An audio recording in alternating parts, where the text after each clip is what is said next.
बहुत आती है। मेरे बाबा तुम्हारी याद बहुत आती है। नैन में प्रेम के मोती भी साथ लाती है। मेरे बाबा तुम्हारी याद बहुत आती है।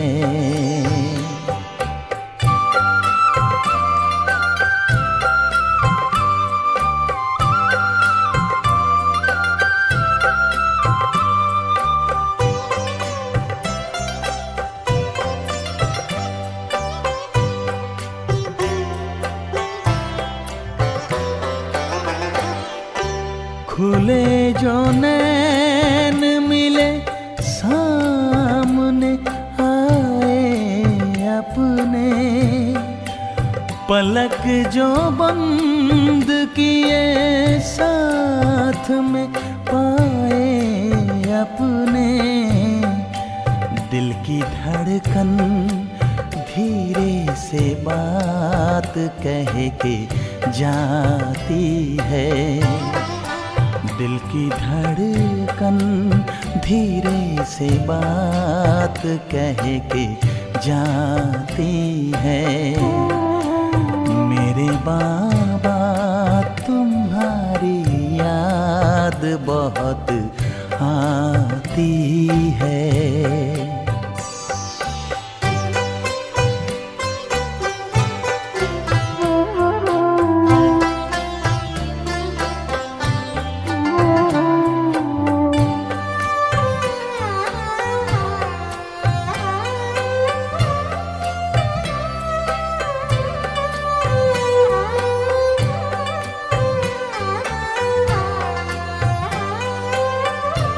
ओम शांति,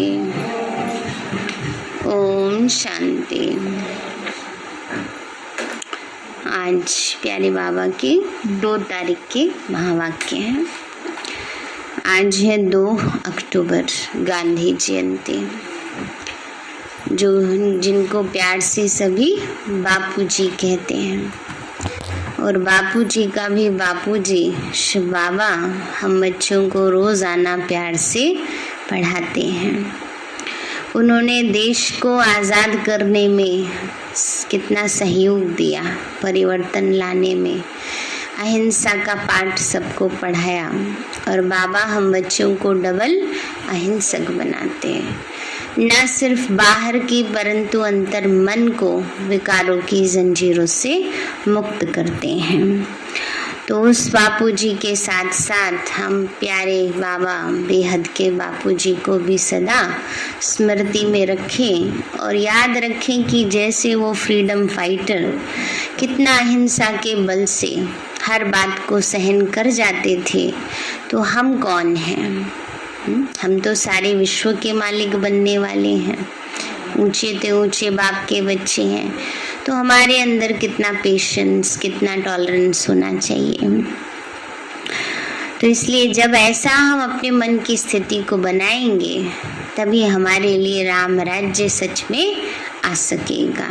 गांधी जी का सपना था ना, राम राज्य हो। तो राम राज्य कैसे होगा? जब हर घर में राम जैसा चरित्र होगा, सीता जैसा चरित्र होगा।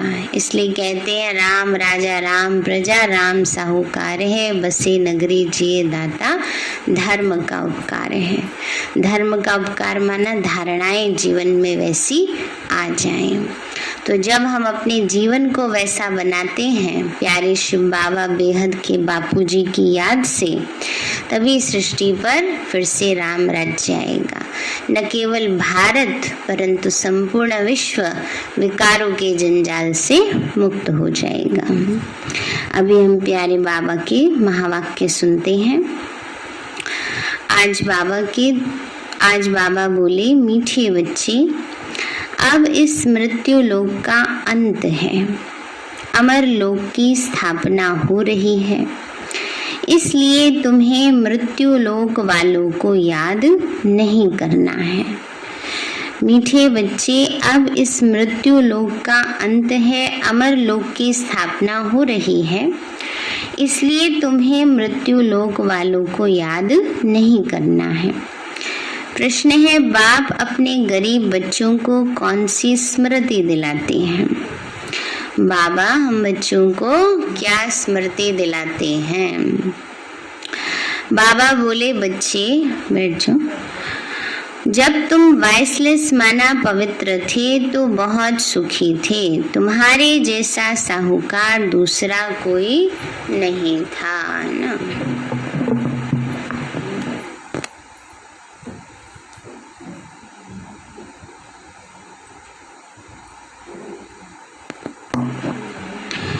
तो बाबा कहते हैं, बच्चे जब तुम वाइसलेस माना पवित्र थे तो बहुत सुखी थे, तुम्हारे जैसा साहूकार दूसरा कोई नहीं था।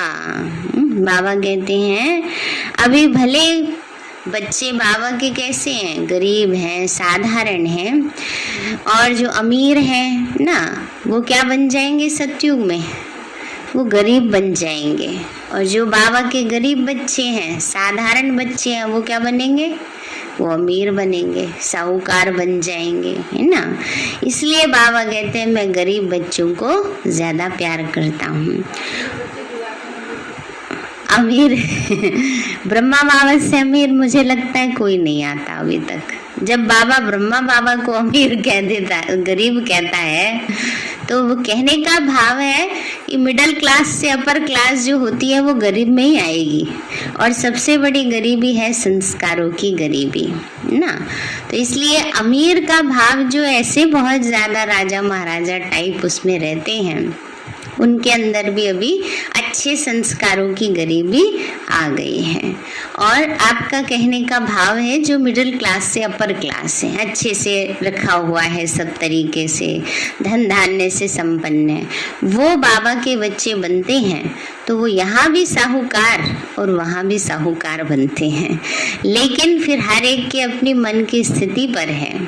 कई क्या करते हैं, अपनी साहूकारी को बहुत शो ऑफ करते हैं, वो गरीब बनेंगे। लेकिन जो यहाँ साहूकार हैं लेकिन बड़े प्यार से बाबा के बच्चों के साथ प्यार से चलते हैं, निरंकारी भाव से रहते हैं, वो वहाँ भी साहूकार बनेंगे। तो अब चेक कर लेना है ना। कई क्या करते हैं, गरीब बच्चे जो साधारण बाबा के बच्चे होते हैं उनको देखकर कैसे नेग्लेक्ट करते हैं, वो अच्छी बात नहीं है ना। तो इसलिए फिर वो अपना ही पद कम कर रहे हैं। जब वो गरीब सतयुग में जाके साहूकार बनेंगे और वो जाके गरीब बनेंगे तो उनका क्या हाल होगा। खैर सतयुग में फीलिंग नहीं रहेगी, ये द्वापर से आएगी ना। लेकिन अमीर का भाव बाबा का कोई धन धान्य से नहीं है, लेकिन आजकल बहुत ज्यादा बिजी भी रहते हैं लोग ना, और बहुत धन है, ऐसी बात नहीं है, दुनिया में धन है, अरबपति हैं, खरबपति हैं, उनको बाबा कहता है। तो कोई कोई ही ऐसे होते हैं जो ज्ञान में ऐसे रेगुलर पढ़ाई पढ़ते हैं। हाँ देखो सोच कितनी गरीब। तो इसलिए बाबा कहते हैं बच्चे तुम्हारे जैसा साहूकार कोई नहीं था, है ना। तुम अपार सुखी थे, धरती आसमान सब तुम्हारे हाथ में था। अब बाप तुम्हें फिर से साहूकार बनाने आए हैं ना। इसलिए ये नशा रहना चाहिए कि बाबा तो हमें इतना साहूकार बना देता है जो हमारा कहीं कोई कंपैरिजन नहीं है। गीत है, नैनहीन को राह दिखाओ, प्रभु में पग पग ठोकर खाई। ओम शांति। मीठे मीठे रूहानी बच्चों, आत्माओं ने गीत सुना। किसने कहा? आत्माओं के रूहानी बाप ने। रूहानी बाप को रूहानी बच्चों ने कहा बाबा। उनको ईश्वर भी कहा जाता है, पिता भी कहा जाता है। कौन सा पिता? परम पिता। तो बाप हैं दो, एक लौकिक और दूसरा पारलौकिक। लौकिक बाप के बच्चे पारलौकिक बाप को पुकारते हैं, हे बाबा। तो बाबा का नाम है, क्या है नाम बाबा का? शिव बाबा है ना। बाबा कहते हैं बच्चे बाबा का नाम है शिव। वह शिव निराकारी पूजा जाता है, उनको कहा जाता है सुप्रीम फादर। लौकिक बाप को सुप्रीम नहीं कहा जाता। ऊंचे ते ऊंचा सभी आत्माओं का बाप एक ही है। सभी जीव आत्माएं उस बाप को याद करती हैं। आत्माएं यह भूल गई हैं कि हमारा बाप कौन है ना। बाबा ने कहा भी आत्माएं भूल गई हैं कि बाप कौन है। पुकारते हैं ओ गॉड फादर, हम नयनहीन को नयन दो तो हम अपने बाप को पहचाने। भक्ति मार्ग में हम अंधे बन ठोकरें खाते रहते हैं। अब इन ठोकरों से छुड़ाओ। बाप ही कल्प कल्प आकर भारत को हेवन बनाते हैं। अब कलयुग है, सतयुग आने वाला है। बाबा कहते हैं बच्चे अभी क्या है, कलयुग है, सतयुग आने वाला है। कलयुग और सतयुग के बीच को संगम कहा जाता है। ये है पुरुषोत्तम संगम युग। बेहद का बाप आकर जो भ्रष्टाचारी बन गए हैं उन्हों को श्रेष्ठाचारी पुरुषोत्तम बनाते हैं।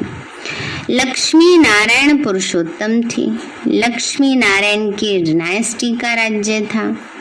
यह बाप आकर स्मृति दिलाते हैं, तुम भारतवासी आज से 5000 वर्ष पहले स्वर्गवासी थे। याद आता है, हम ही स्वर्गवासी थे, हम ही विश्व के मालिक थे। बाबा कहते हैं बच्चे और अभी क्या बन गए, अभी सब नरकवासी हो। आज से 5000 वर्ष पहले भारत हेवन था। भारत की बहुत महिमा थी। सोने हीरे के महल थे। बाबा कहते हैं क्या था, सोने हीरे के महल थे। अब तो कुछ भी नहीं है। उस समय और कोई धर्म नहीं था, सिर्फ सूर्यवंशी थे, चंद्रवंशी तो पीछे आते हैं। बाप समझाते हैं तुम ही सूर्यवंशी थे। अब तक लक्ष्मी नारायण के मंदिर बनाते रहते हैं, परंतु लक्ष्मी नारायण का राज्य कब था, कैसे राज्य पाया, यह किसी को भी पता नहीं है। पूजा करते हैं परंतु जानते नहीं, तो ब्लाइंड फेथ हुआ ना। बाबा कहते हैं पूजा कर रहे हैं पर जानते नहीं तो क्या हुआ, ब्लाइंड फेथ हुआ। शिव की लक्ष्मी नारायण की पूजा करते हैं, अंधश्रद्धा हुई। बायोग्राफी को कोई नहीं जानते। भारतवासी खुद कहते हैं हम पतित हैं। हे पतित पावन बाबा आओ, आकर हमको दुखों से, रावण राज्य से लिबरेट करो। तो बाप आकर सबको लिबरेट करते हैं, छुड़ाते हैं बंधनों से। माया रावण के बंधनों से आके बाबा छुड़ा रहे हैं। बच्चे जानते हैं कि सतयुग में एक ही राज्य था। कांग्रेसी लोग अथवा बापूजी भी यही मांगते थे कि हमको फिर से राम राज्य चाहिए। हम स्वर्गवासी बनना चाहते हैं। अब नरकवासियों का क्या हाल है देख रहे हो। इस समय क्या हाल हो गया है देख रहे हो। इसको कहा ही जाता है हेल, डेविल वर्ल्ड। यही भारत डीटी वर्ल्ड था, देवी दुनिया थी, अभी डेविल वर्ल्ड बन गया है। बाप समझाते हैं तुमने 84 जन्म लिए हैं, न कि 84 लाख। यह तो शास्त्रों में गपोड़े लगा दिए। किस बात का, मनुष्य आत्मा 84 लाख जन्म लेती है। आज से 5000 वर्ष पहले सदगति का मार्ग था। वहाँ न भक्ति न दुख का नाम निशान था। उनको सुखधाम कहा जाता है। बाप समझाते हैं तुम असल में शांति धाम के रहने वाले हो। तुम यहाँ आए हो पाठ बजाने। पुनर्जन्म 84 होते हैं, न कि 84 लाख होते हैं। बाबा ने कहा आत्मा पुनर्जन्म योनियां होती हैं। हाँ, दुनिया में जितने भी जलचर हैं, थलचर हैं, नभचर हैं। नभचर का मतलब होता है आकाश में उड़ने वाले पंछी। जलचर का मतलब जल में जो कीड़े होते हैं पानी में ना। थलचर माना जैसे जीव जंतु हैं सारे। इन सबको मिलाकर के टोटल योनियां 84 लाख होती हैं। पर मनुष्य आत्मा उसमें जाए ये जरूरी नहीं होता। मनुष्य आत्मा अलग है, ये सब योनियों में पार्ट प्ले करने वाली आत्मा अलग है ना। मनुष्य आत्मा सबसे सुपीरियर है। पुनर्जन्म 84 होते हैं, ना कि 84 लाख। अब बेहद का बाप आया है तुम बच्चों को बेहद का वर्षा देने। बाप तुम आत्माओं से बात कर रहे हैं। आत्मा बैठी है कि शरीर बैठे हैं? आत्मा शरीर के साथ बैठी है। खाली आत्माएं बैठी हो तो दिखेगी ना, है ना। तो बाबा ने कहा बच्चे बाबा आत्माओं से बात करते हैं और सत्संगों में मनुष्य को भक्ति की बातें सुनाते हैं। आधा कल्प जब भारत स्वर्ग था एक भी पतित नहीं था, अब एक भी पावन नहीं है। ये है पतित दुनिया। बाप समझाते हैं गीता में कृष्ण भगवान वाच लिख दिया है। कृष्ण भगवान नहीं है, ना ही उसने गीता सुनाई। यह लोग अपने धर्म शास्त्र को भी नहीं जानते, अपने धर्म को ही भूल गए हैं। धर्म मुख्य हैं 4। पहले आदि सनातन देवी देवता धर्म सूर्यवंशी, पीछे चंद्रवंशी। दोनों को मिलाकर कहते हैं देवी देवता धर्म। वहां दुख का नाम नहीं था। 21 जन्म तुम सुखधाम में थे। फिर रावण राज्य भक्ति मार्ग शुरू होता है ना। बाबा याद दिला रहे हैं बच्चे देखो कैसे कैसे तुम रोल प्ले करते आए। पहले कितने सुख में थे, फिर रावण राज्य आया। बाबा कहते हैं बच्चे शिव बाबा कब आते हैं?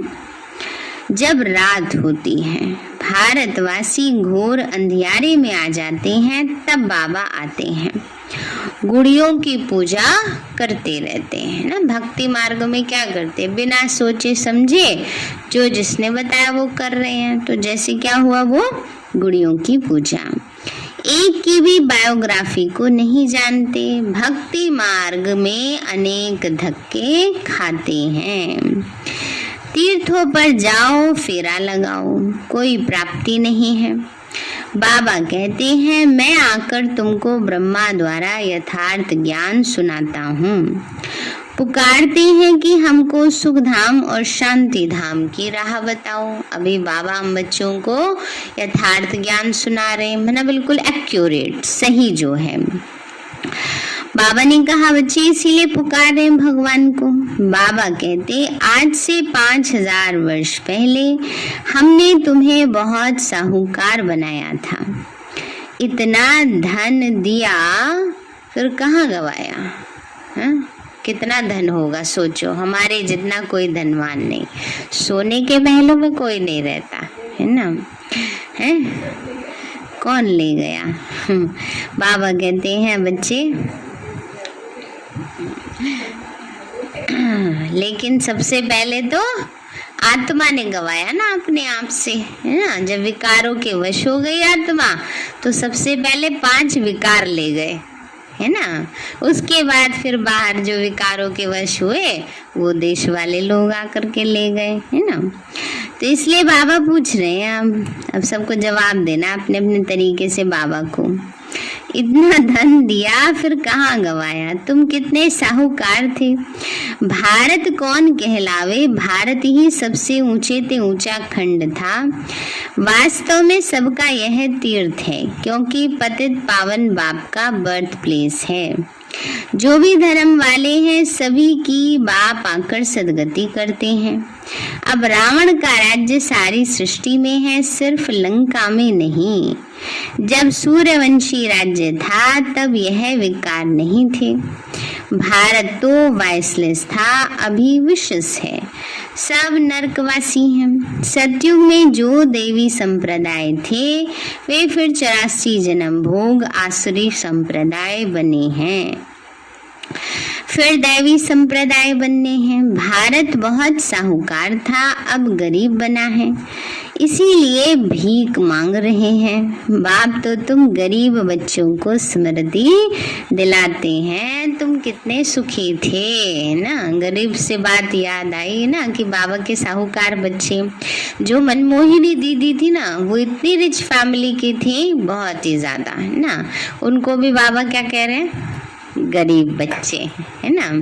तो इसलिए बाबा कहते हैं बच्चे बाबा के लिए सब क्या बन गए, अभी गरीब बन गए, है ना। वैसे भी जो हमारी रेपुटेशन सतयुग में होगी उसकी एवज में अभी क्या है, अभी तो गरीब ही है ना। तो इसलिए बाबा कहते हैं बाप तुम गरीब बच्चों को स्मृति दिलाते, बच्चे तुम कितने सुखी थे, तुम्हारे जैसा सुख किसी को भी मिल नहीं सकता, धरती आसमान सब तुम्हारे हाथ में था ना। बाबा कहते हैं बच्चे धरती आकाश सब तुम्हारे हाथ में है। गीत भी है ना, तुम्हें पाके हमने जहां पा लिया, जमी तो जमी आसमां पा लिया। जो ड्राइवर होता है ना, उसकी सीट के पास क्या लिखा होता है, ड्राइवर की सीट के पास बैठे हुए को सोना नहीं चाहिए। क्यों? ड्राइवर को नींद आ जाएगी तो क्या होगा, एक्सीडेंट हो जाएगा। अब एक जना उबासी लेगा तो क्या होगा, अब आपसे वहां तक पहुंच गई है, वहां से वहां पहुंचेगी, वहां से वहां पहुंचेगी। इसलिए कैसे रहना बैठना चाहिए मुरली में, एकदम एक्टिव होकर, अलर्ट होकर, है ना। इसलिए बाबा कहते हैं बच्चे धरती आसमान सब तुम्हारे हाथों में है, शास्त्रों में कल्प की आयु लंबी बताकर सभी को कुंभकर्ण की आसुरी नींद में सुला दिया है। ये भारत शिव बाबा का स्थापन किया हुआ शिवालय था, वहाँ पवित्रता थी। उस नई दुनिया में देवी देवता राज्य करते थे। मनुष्य तो ये भी नहीं जानते कि राधे कृष्ण का आपस में क्या संबंध है। दोनों अलग अलग राजधानी के थे, फिर स्वयंवर के बाद लक्ष्मी नारायण बनी। यह ज्ञान कोई मनुष्य मात्र में नहीं है, स्पिरिचुअल नॉलेज सिर्फ एक बाप ही देते हैं। अब बाबा कहते हैं आत्म अभिमानी बनो, मुझ अपने परम पिता को याद करो, याद से तमो प्रधान से सतो प्रधान बन जाएंगे। तुम यहाँ आते हो मनुष्य से देवता अथवा पतित से पावन बनने। अब ये है रावण राज्य। भक्ति में रावण राज्य शुरू होता है। सब भक्ति करने वाले रावण के पंजे में हैं। बाबा कहते हैं बच्चे सब भक्ति करने वाले किस में हैं? रावण के पंजे में। पहले एक शिवरात्रि का चित्र होता था, उसमें ऐसा पंजा रावण का दिखाया जाता है ना, तो देख करके उसको सबको डर लगता है ना।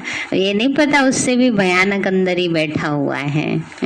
उससे भी तो डरना चाहिए, उसको भी तो निकालना चाहिए।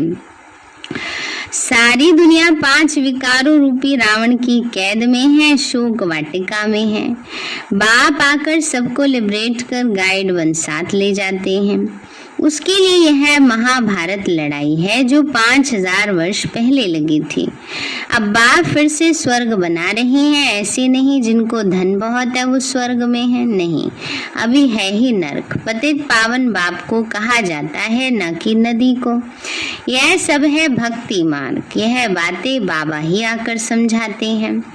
अब यह तो जानते हो, एक है लौकिक बाप और दूसरा है पारलौकिक बाप और तीसरा है अलौकिक बाप ब्रह्मा बाबा।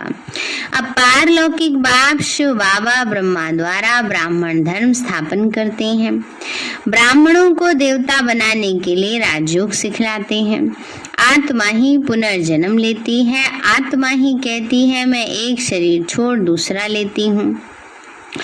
बाबा कहते हैं अपने को आत्मा समझ, मुझ बाप को याद करो तो तुम पावन बनेंगे। कोई भी देहधारी को याद नहीं करो। अब मृत्यु लोक का अंत है, अमर लोक की स्थापना हो रही है। बाकी सब अनेक धर्म खलास हो जाएंगे। सतयुग में एक ही देवी देवता धर्म था, फिर चंद्रवंशी राम सीता त्रेता में थे। तुम बच्चों को सारे चक्र की याद दिलाते हैं। शांति धाम और सुख धाम की स्थापना बाप ही करते हैं। मनुष्य को सदगति दे नहीं सकते, वह सब है भक्ति मार्ग के गुरु। अभी तुम हो ईश्वरीय संतान, बाबा से राज्य भाग्य ले रहे हैं। यह राजधानी स्थापन हो रही है। प्रजा तो बहुत बननी है, कोटों में कोई ही राजा बनते हैं। सतयुग को कहा ही जाता है फूलों का बगीचा, अब है कांटों का जंगल। रावण राज्य बदल रहा है, विनाश तो होना ही है। यह ज्ञान अभी तुम बच्चों को मिल रहा है। लक्ष्मी नारायण को ये ज्ञान नहीं रहता, प्रायलोप हो जाता है। भक्ति मार्ग में बाप को कोई भी यथार्थ नहीं जानते, बाप है रचयिता। ब्रह्मा विष्णु शंकर भी रचना है। सर्वव्यापी कहने से वर्षे का हक खत्म हो जाता है। बाबा आकर सबको वर्षा देते हैं। 84 जन्म वही लेते हैं जो पहले पहले सतयुग में आते हैं। कृष्ण लोग करके 84 जन्म लेते होंगे। एक भगवान को ढूंढने के लिए कितने धक्के खाते हैं। अब तुम धक्के नहीं खाएंगे। बाबा कहते हैं अब तुम बच्चे धक्के नहीं खाते, अब तो बाबा मिल गया ना, ठिकाना मिल गया। एक बाप को याद करो तो तमो प्रधान से सतो प्रधान बन जाएंगे। ये है यात्रा, ये है गॉड फादरली यूनिवर्सिटी। तुम्हारी आत्मा पढ़ती है, साधु संत कह देते हैं आत्मा निर्लेप है, लेकिन आत्मा ही कर्मों अनुसार दूसरा जन्म लेती है।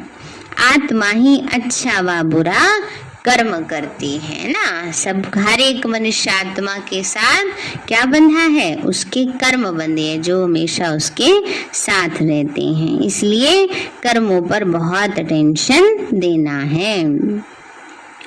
इस समय कलयुग में तुम्हारे कर्म विकर्म होते हैं, सतयुग में तुम्हारे कर्म अकर्म होते हैं, और संगम पर हमारे कर्म सुकर्म होते हैं, जो बाबा की याद में बाबा की श्रीमत अनुसार करते हैं।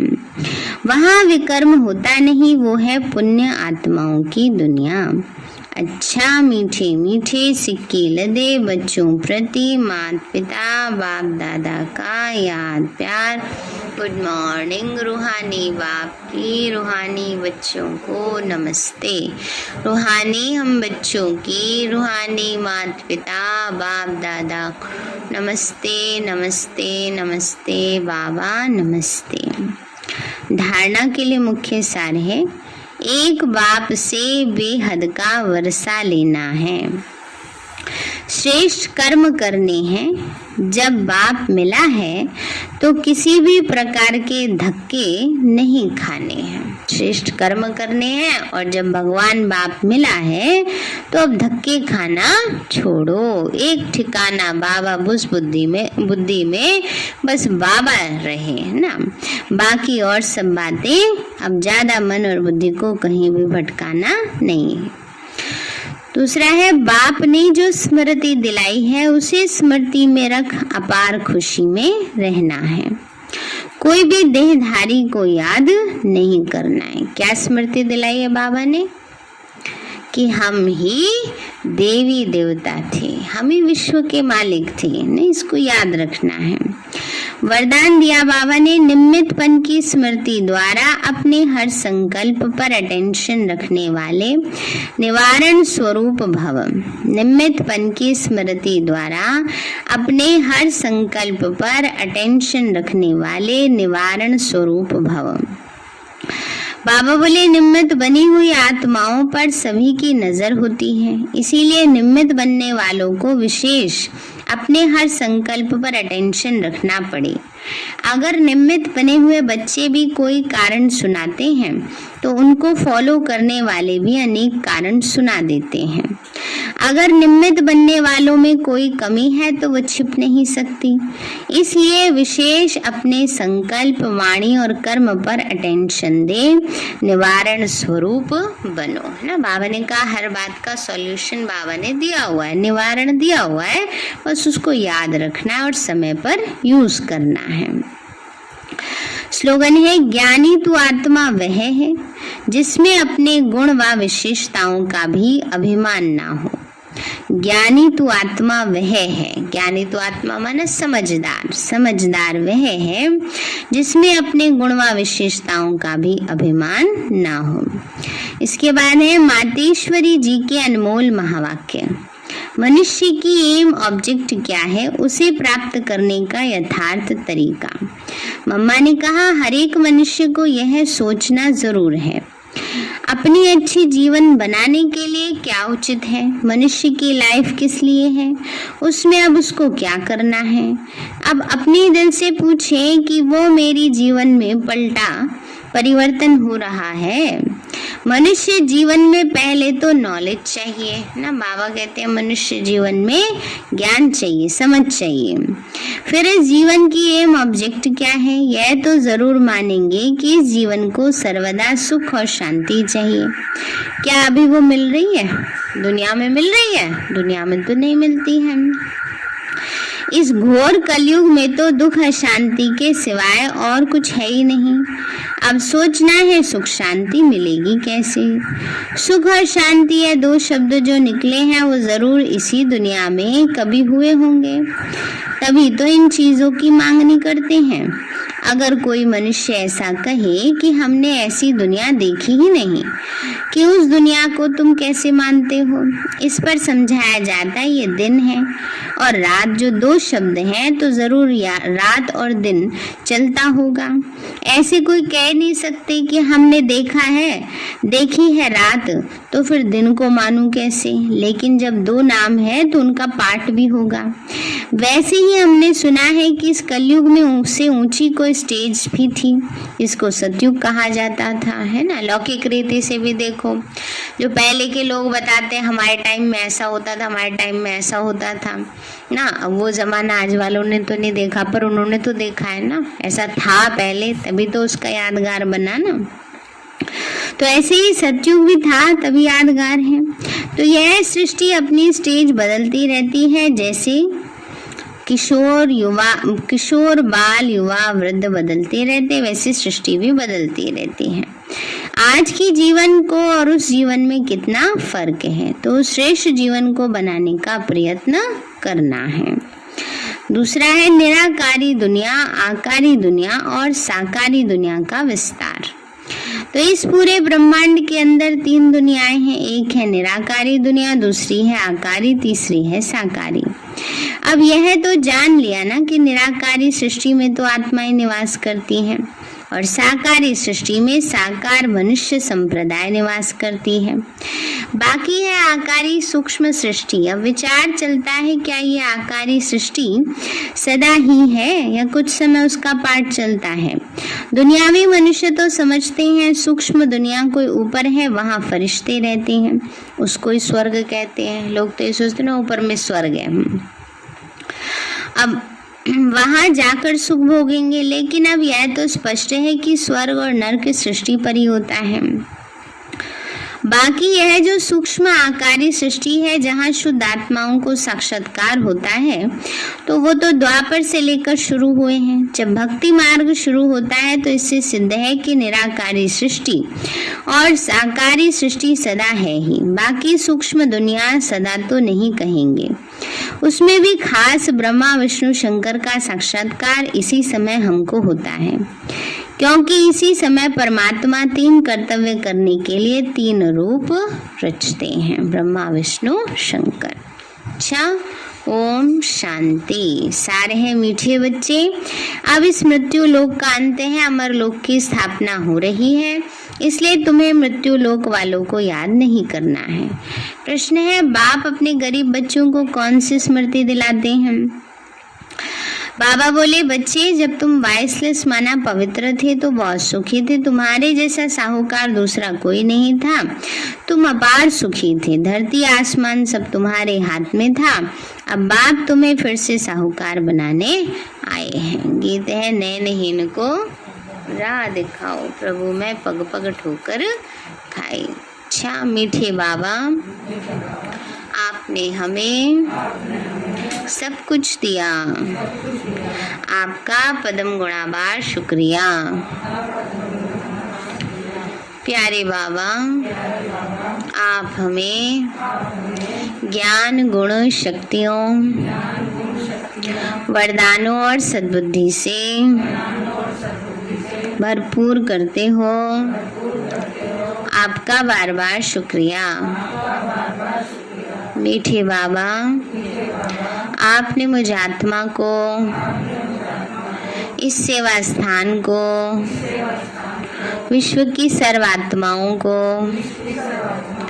निर्विघ्न बनाया। आपका बार बार शुक्रिया। प्रकृति के पांचों तत्वों का भी शुक्रिया। साइंस के साधनों का भी शुक्रिया। लौकिक अलौकिक परिवार का भी शुक्रिया। हे तन, तुम्हारा भी शुक्रिया। विश्व की सर्व आत्माओं का और ब्रह्मांड की सारी शक्तियों का, सब प्रकार का सहयोग देने के लिए शुक्रिया। मीठे बाबा, मुझ आत्मा ने जाने अनजाने में जिन भी आत्माओं को मनसा वाचा कर्मणा दुख दिया है, मैं उन सभी से क्षमा चाहती हूँ। मुझे क्षमादान दिलाओ। और जिन आत्माओं ने मुझे दुख दिया है, विघ्न रूप बने हैं, मैं उन सभी को दिल से क्षमा करती हूँ। सबका कल्याण हो, सबको सुख शांति सद्बुद्धि मिले और बाबा के सेंटर की सेवाएं खूब बढ़ती जाएं। शिव बाबा से सारी शक्तियां मुझ आत्मा में समा रही हैं, पूरे शरीर में फैल रही हैं, पूरे घर में फैल रही हैं, पूरे देश पूरी दुनिया में फैल रही हैं। सब प्रकार के वायरस नष्ट होते जा रहे हैं। मैं आत्मा परम धाम में चमकती हुई मणि हूँ। सतयुग में पावन देवताई शरीर में पहले नंबर जन्म में रॉयल फैमिली में हूँ। मैं अष्टभुजाधारी देवी दुर्गा हूँ। विघ्न विनाशक गणेश हूँ। मैं बाबा की छत्र छाया में पलने वाली सर्वश्रेष्ठ ब्राह्मण आत्मा हूँ। मैं फरिश्ता हूँ। मेरे साथ सब कुछ बहुत अच्छा होगा। मेरे साथ सब कुछ बहुत अच्छा होगा। मेरे साथ सब कुछ बहुत अच्छा होगा। मेरे साथ सब कुछ बहुत अच्छा होगा। बनो महान, करो कल्याण। बनो महान, करो कल्याण। शिव पिता का यही पैगाम, शिव पिता का यही पैगाम। बनो महान, करो कल्याण। बनो महान, करो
सब पे